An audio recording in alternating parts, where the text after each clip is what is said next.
नवंबर 1971। दुनिया के सबसे बड़े लोकतंत्र का वजूद खतरे में था। एक तरफ पाकिस्तानी फौज जो लाखों बेगुनाहों का खून बहा रही थी, दूसरी तरफ अमेरिका जिसने दुनिया के सबसे ताकतवर युद्धपोत को भारत की सीमा की ओर रवाना कर दिया था। और इन सब के बीच भारत अकेला खड़ा था, या शायद अकेला नहीं था। बात शुरू होती है 1971 से, लेकिन इसकी जड़ें 1947 में है। जब भारत का बंटवारा हुआ तो पाकिस्तान दो हिस्सों में बना, पश्चिमी पाकिस्तान और पूर्वी पाकिस्तान। हजारों किलोमीटर की दूरी और एक ही भाषा, संस्कृति और इतिहास बांग्लादेश के लोगों का। 1970 में जब पूर्वी पाकिस्तान में चुनाव हुए तो अवामी लीग के शेख मुजीबुर रहमान ने भारी बहुमत से जीत हासिल की, लेकिन पश्चिमी पाकिस्तान की सरकार ने सत्ता सौंपने से इनकार कर दिया। 25 मार्च 1971 की रात इतिहास की सबसे काली रातों में से एक। पाकिस्तानी सेना ने ऑपरेशन सर्चलाइट शुरू किया। निहत्थे थे बांग्लादेशियों पर अंधाधुंध गोलीबारी। अनुमान है कि इस नरसंहार में 30 लाख से ज्यादा लोग मारे गए और 1 करोड़ से अधिक शरणार्थी भारत की सीमा में आ गए। भारत की प्रधानमंत्री इंदिरा गांधी के सामने सवाल था, क्या भारत चुप रहे या इतिहास का सही पक्ष चुने? दुनिया के दूसरे कोने में वाशिंगटन डी.सी. में एक और खेल खेला जा रहा था। अमेरिकी राष्ट्रपति रिचर्ड निक्सन और उनके सुरक्षा सलाहकार हेनरी किसिंजर, ये दोनों पाकिस्तान के करीबी दोस्त थे। क्यों? क्योंकि पाकिस्तान चीन तक पहुंचने का उनका गुप्त रास्ता था। किसिंजर ने 1971 में पाकिस्तान के रास्ते चुपके से चीन का दौरा किया था। यह शीत युद्ध की राजनीति थी और इसमें भारत को कुचलना जरूरी था।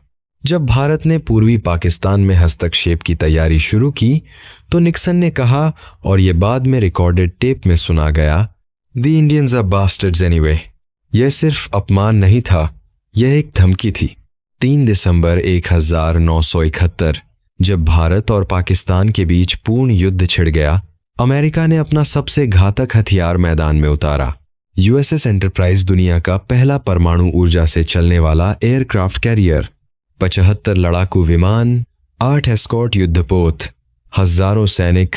यह टास्क फोर्स 74 बंगाल की खाड़ी की ओर रवाना हो गया। इसका एक ही मकसद था, भारत को डराना, भारत को रोकना। पूरे भारत में एक सवाल था, क्या हम इस तूफान का सामना कर सकते हैं? लेकिन इंदिरा गांधी ने पहले से ही एक बड़ी चाल चली थी।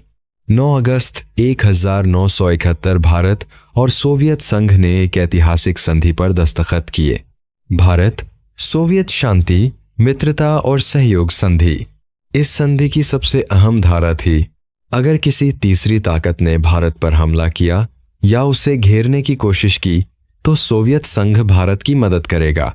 यह सिर्फ कागज का टुकड़ा नहीं था, यह जमीन और समुद्र पर मिलने वाली ताकत का वादा था।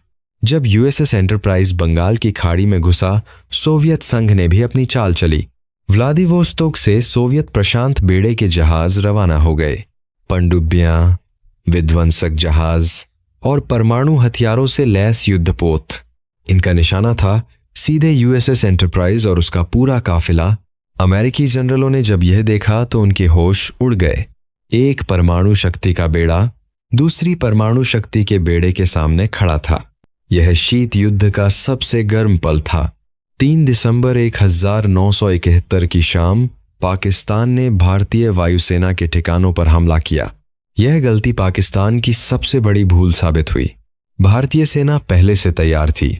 पश्चिमी मोर्चे पर भारत ने पाकिस्तानी सेना को रोका। पूर्वी मोर्चे पर यह एक तूफान था। भारतीय सेना, नौसेना और वायुसेना ने मिलकर ऑपरेशन शुरू किया। ढाका चारों तरफ से घिर गया। समुद्र में भारतीय नौसेना का इंसविक्रांत पूर्वी पाकिस्तान की समुद्री सीमा पर तैनात था। पाकिस्तानी जहाजों को न आने दिया न जाने दिया। और जमीन पर भारतीय सेना के जनरल जगजीत सिंह अरोड़ा का नेतृत्व, मित्र बाहिनी बांग्लादेशी मुक्ति वाहिनी के साथ मिलकर एक के बाद एक शहर आजाद होते गए। 13 दिन, सिर्फ 13 दिन में भारत ने पूर्वी पाकिस्तान को मुक्त कर दिया। 16 दिसंबर 1971 पाकिस्तानी जनरल नियाजी ने 93 शून्य सैनिकों के साथ आत्मसमर्पण किया। यह द्वितीय विश्व युद्ध के बाद का सबसे बड़ा सरेंडर था। लेकिन इस सब के बीच समुद्र में एक और कहानी हो रही थी। जब यूएसएस एंटरप्राइज बंगाल की खाड़ी में घुसा, सोवियत पनडुब्बियां पहले से वहां मौजूद थीं। एक सोवियत पनडुब्बी ने यूएसएस एंटरप्राइज को ट्रैक करना शुरू किया। अमेरिकी नौसेना को एहसास हुआ वे घिरे हुए हैं। किसिंजर ने बाद में अपनी किताब में लिखा, सोवियत संघ ने हमें उस क्षेत्र में सीधे चुनौती दी जहां हम बहुत ज्यादा आगे बढ़ गए थे। अमेरिका का टास्क फोर्स 74 खाड़ी में घुसकर भी कुछ नहीं कर सका। सोवियत बेड़े ने उन्हें रोक दिया बिना एक गोली चलाए। यह था दोस्ती की असली ताकत, जब एक दोस्त दूसरे के लिए परमाणु युद्ध का जोखिम उठाने को तैयार हो जाए। और भारत ने न सिर्फ युद्ध जीता बल्कि एक नए देश को जन्म दिया। बांग्लादेश दुनिया के नक्शे पर एक नया नाम। 16 दिसंबर 1971। यह तारीख सिर्फ भारत की नहीं, इतिहास की एक महान तारीख है। इस युद्ध ने कई सच्चाइयां उजागर की। पहली सच्चाई, अमेरिका ने मानवता के खिलाफ खड़े पाकिस्तान का साथ दिया क्योंकि उसे भारत का बढ़ता प्रभाव पसंद नहीं था। दूसरी सच्चाई, सोवियत संघ ने न सिर्फ हथियार दिए बल्कि अपना बेड़ा भेजकर भारत की रक्षा की।